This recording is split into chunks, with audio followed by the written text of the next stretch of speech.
Barefoot walking or walking in minimalist shoes is growing in popularity, and for good reason. Walking barefoot or walking in minimalist shoes helps people to walk more naturally and also helps to improve the connection people have with the surface they're walking on.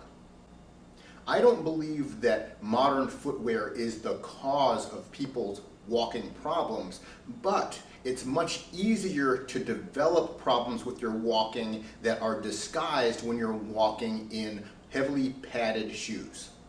So I do believe it's really beneficial for people to get used to walking barefoot or in minimalist shoes at least part of the time. Part of the challenge with transitioning from heavily padded footwear to barefoot or minimalist shoes is the heel strike. A lot of people do not place their heel correctly when they're walking, and then when they transition to barefoot walking, they run into a problem. So in this video, I'm going to try and help you learn how to heel strike correctly with very minimal impact, shortening your stride to the natural length that should be taken when you're walking. That natural length is sometimes expanded or elongated when people walk in heavily padded shoes, and I'm going to show you how to correct that issue today.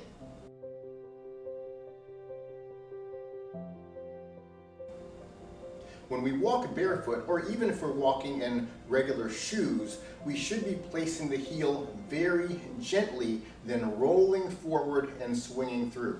Let me demonstrate what I'm referring to. There should be a soft placement of the heel, a roll forward, and a swing through. There should be no sense of crashing into the heel or locking the knee out as you're placing on the heel. A gentle placement and roll and swing through. If you're walking faster, you can walk with an increased cadence, but not trying to lengthen the stride and push yourself into the heel. So in this video, I'm going to show you how to do that, but first I'm going to show you several common problems that are the cause of the heavy heel strike. First is going to be leaning forward. If we lean forward as we're walking, we're going to crash through into the heel at the end of each step. Part of that's caused by the way you rotate your core, and part of it's caused by pushing off from your glutes. Because when we try to push from our glutes, what normally happens is that's going to tilt our body backwards, and people compensate by leaning forward from the upper part of their waist to get the body to move forward. So we push and crash and push and crash. That is a very heavy impact on the heel. So if you're going to try to walk barefoot, you need to make sure that you're keeping your posture completely vertical with no intention of trying to lean forward. We do not need to lean to get started with walking. That's a really big mistake. The second thing that people can do that's going to cause a heavy heel strike that does not involve a forward lean is an anterior pelvic tilt. When we stand and walk normally, the pelvis should be in a neutral position, not tipped forward and not tipped back. When the pelvis is tilted forward, or an anterior pelvic tilt, you're going to notice an exaggerated arch in the lumbar spine and usually exaggerated pulling back of the shoulder blades. That's an anterior pelvic tilt. When you stand with an anterior pelvic tilt, you're not going to be able to do the normal swing through of the step that ends here and then we place the heel. With the anterior pelvic tilt, as soon as you start to swing through, it's going to jam your heel right into the ground at the end of that swing through.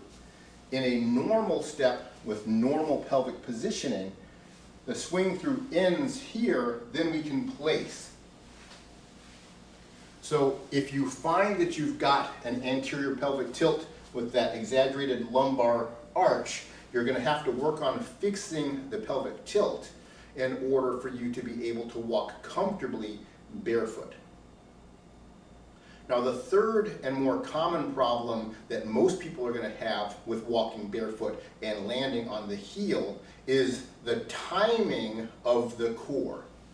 And this is going to change the positioning of the foot, it's going to change the length of the stride, and if we do it incorrectly, it's going to cause too heavy of a heel strike. Here's what I'm talking about. If you've seen some of my other videos, you may have heard me talk about the mantra of turn, tuck, lift. These are the movements we do with the three elements of the core in order to walk effectively. We place the heel by turning the upper part of the waist. We shift forward by tucking from the lower abs, and then we use our hip muscles in the front to swing through. And then we turn, tuck, lift, turn, tuck, lift. And that's how we take a normal stride with the correct length of stride with low impact. But here's what commonly happens.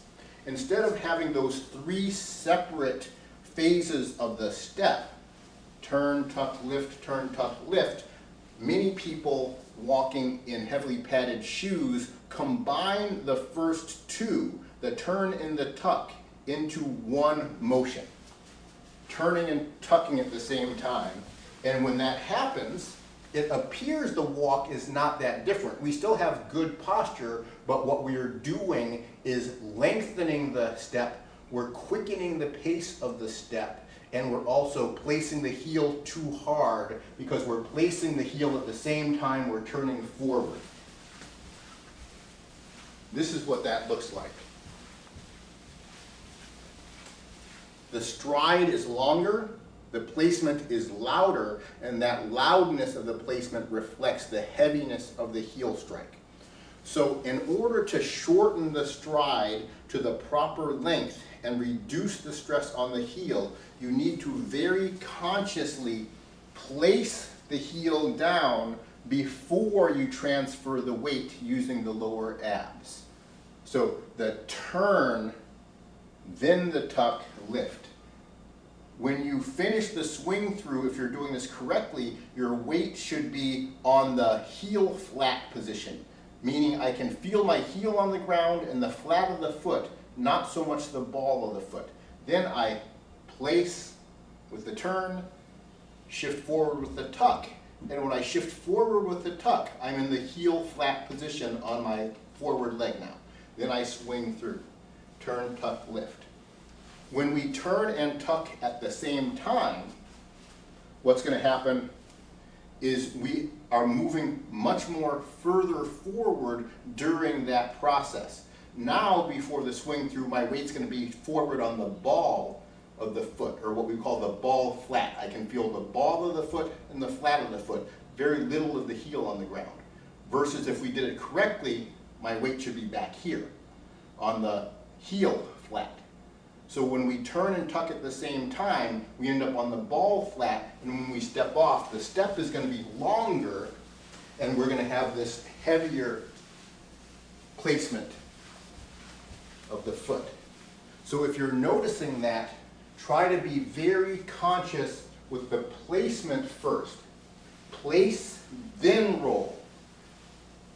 Place, then roll forward. It's going to shorten the stride. It's going to reduce the impact and soften the sound of the impact, and you should notice that very definitely when you're walking. If you can do that, then you'll be able to transition to barefoot or minimalist shoe walking much more quickly and with lower stress on your joints. So I hope you enjoyed the video. If you did, make sure to click the like button and subscribe to the channel, and I'll see you in the next video.